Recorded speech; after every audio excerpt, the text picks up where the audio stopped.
Қайырлы күн, каналыма қош келдіңіздер. Бүгін сіздермен осындай тез әрі оңай жасалатын кешкі ас жасайтын боламыз. Өте оңай, тез желініп кететін ерекше тағамның бірі.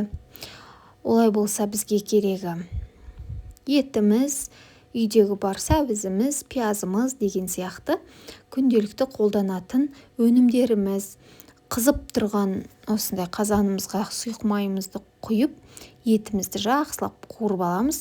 Оның үстіне 4-3 етіп тураған сәбізімізді, пиязымызды салып, оны да қуырып алатын боламыз жақсылап. Одан кейін бізге бір жұмыртқаға кішірек қана тұзды суға нанымызды илейміз. Ұнымызды міндетті түрде неліктен өткізіп аламыз.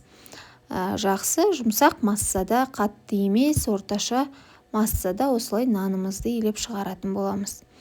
15 минутқа нанымызды тындырып қоямыз. Одан кейін жаңағы пиязымыз бен сәбізіміз қуырылып біткеннен кейін үстіне осындай менде қатырылған бұрыштар бар. Сол бұрышты дәмін келтіру үшін қосамыз. Одан кейін томат пастасын осылай жарты ас қасықпен қосамыз. Оны да жақсылап қуырып алатын боламыз. Және үстінен осылардың барлығы батып тұратындай су құятын боламыз. Жарты сағатқа қайнатып қоямыз етіміз піскенше. Оған дейін біз нанымызды дайындап аламыз.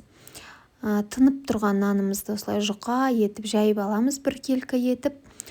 Қатты жұқа болып кетпеуі де керек, қатты қалың болмауы керек. Осындай қалыңдықта жайып аламыз да, кішкене кептіріп қойсаңыздар бір-біріне жабыспайтын болады. Бір 5-10 минутқа қалдырасыздар жаюлы күйінде. Одан кейін 2-ге бүктеп орап аламыз да, осылай видеода көрсетілгендей кесе бересіздер. Жабыспайтын бір керемет бір нан болып шығады. Қатырмасы, егер уақыттарыңыз тығыз болып қатырмаймын десеңіздер, ұнды сеуіп, осылай домалақ етіп аласыздар да кесе берсеңіздер де жабыспайтын болады. Өйткені ішінде жұмыртқасы бар қамыр. Сондықтан қорықпай осылай кесе беріңіздер, өте дәмді шығатын болады. Егер үйде нан кескіштеріңіз болса, оның да көмегімен кесіп алсаңыздар болады. Осылай қайнап тұрған суымызға кішкене тұз салып, нанымызды пісіріп алатын боламыз, бір бұрқ еткізіп. Одан кейін сәйімізге картобымызды салып, оны да жақсылап пісіріп аламыз. Тұзын көруді ұмытпаңыздар. Мінекей біздің нанымыз да дайын, сәйіміз де дайын. Осылай нанымызды бөлек салып аламыз да, үстінен дайын болған сәйімізді құйып, әдемілеп кешкі асқа немесе түскі асқа ұсына берсеңіздер болады. Қаласаңыздар үстінен әртүрлі дәмдеуіштер, яғни укроп, көк пияз деген сияқты көк-көсөктер қойсаңыздар болады.